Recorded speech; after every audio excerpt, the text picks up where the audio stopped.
it's coming to the end of day 9 of lockdown now, so yeah, it's been, I was sleeping for most of the day, so it passed by pretty quickly for me, and yeah, and been checking the news, which was, I actually had to wait for quite a while before the figures came out today. But it's now up to 1,585 confirmed cases and 9 deaths. Um, it's been quite interesting, and yeah, I've been watching the confirmed cases come up, and I have a very strong suspicion that, not to say that they're manipulating the numbers as per se, because that's quite a harsh accusation to make, and I don't think anyone would actually want to modify the numbers, because it's basically something that's in public interest for people to know, like, what's actually going on.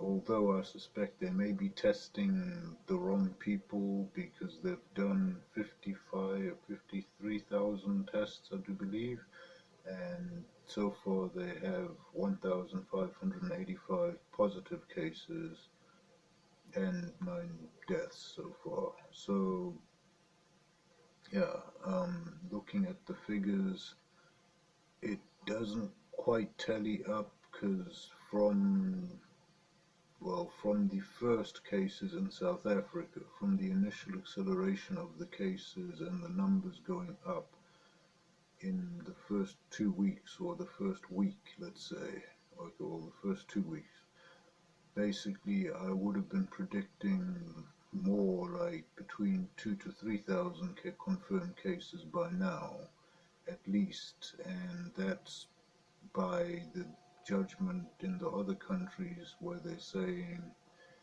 estimating there could be between 20 and 50 times the confirmed cases is the actual infected case, because there's so many asymptomatic spreaders and so on.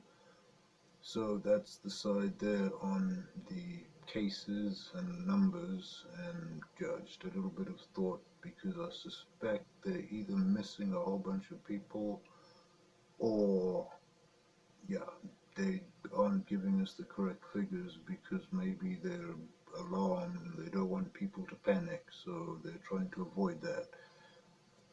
And in some other news, there's been a ban on the sale of alcohol and cigarettes in South Africa, and currently the tobacco industry is appealing to government to lift the ban on cigarettes, because they're claiming that this will basically drive 11 million smokers to seek illicit means of organizing their cigarettes.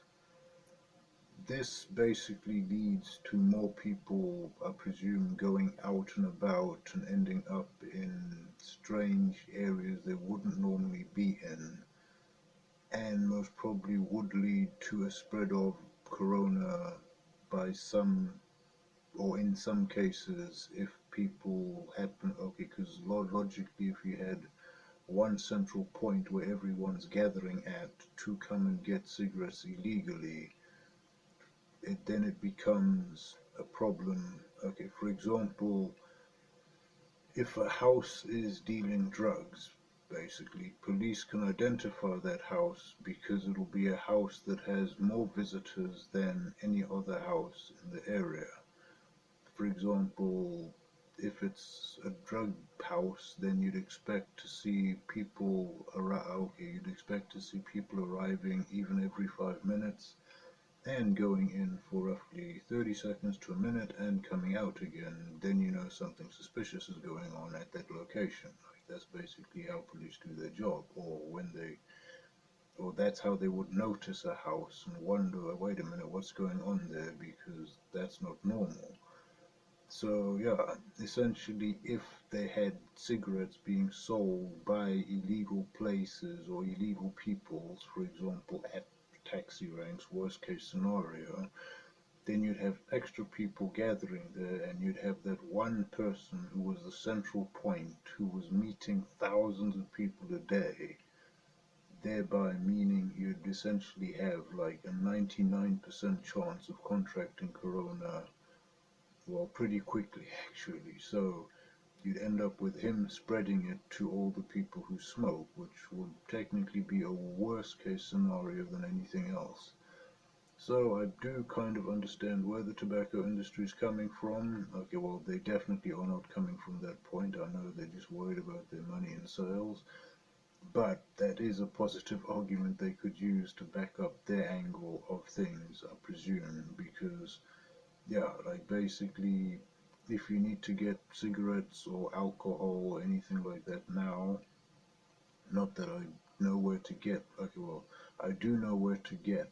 Okay, well, I don't know if I know where to get because it's lockdown, so obviously I haven't been anywhere. So, although I do have suspicions on places where most probably you will find that kind of underground activity still going on.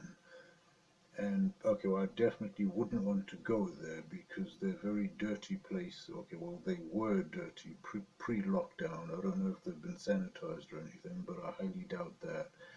And they're in dangerous areas, possibly not so dangerous because of lockdown, but then again, I wouldn't want to take the chance.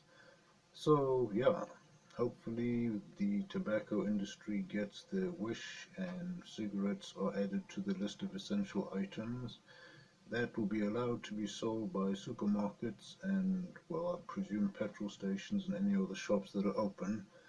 But that'll be a positive thing. Okay, I do smoke. It's okay, not that I'm complaining. I've got a pretty decent stock of cigarettes to last me a couple of days or weeks actually. But just not knowing how long this lockdown will be, I'm actually thinking, yes, possibly I would prefer them to allow cigarette sales, hopefully within the next month, let's say.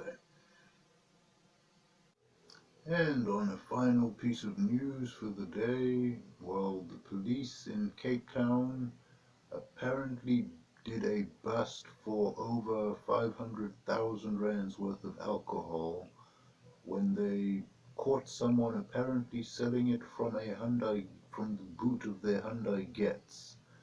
There was a chase and the police apprehended two suspects shortly thereafter and confiscated all the alcohol.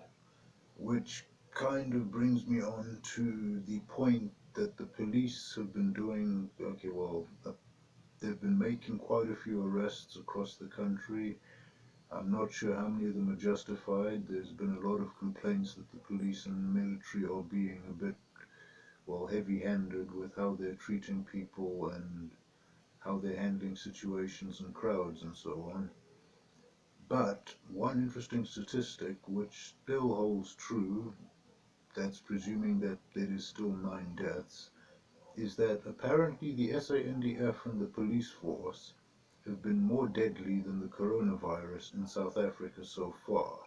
Okay, well, this is an article I saw yesterday, and I needed to verify the figures, but I checked, and it is actually true that the military and police have apparently killed 10 South Africans so far, whereas the coronavirus has killed 9. So that's an interesting statistic, and I just thought that was a funny thing that I'd close off with. So, hope you're all good, staying home, staying safe, and staying out of trouble, pretty much. So, just keep to yourself, and have a good one. That's it from me. I'm out of here. Salute till next time.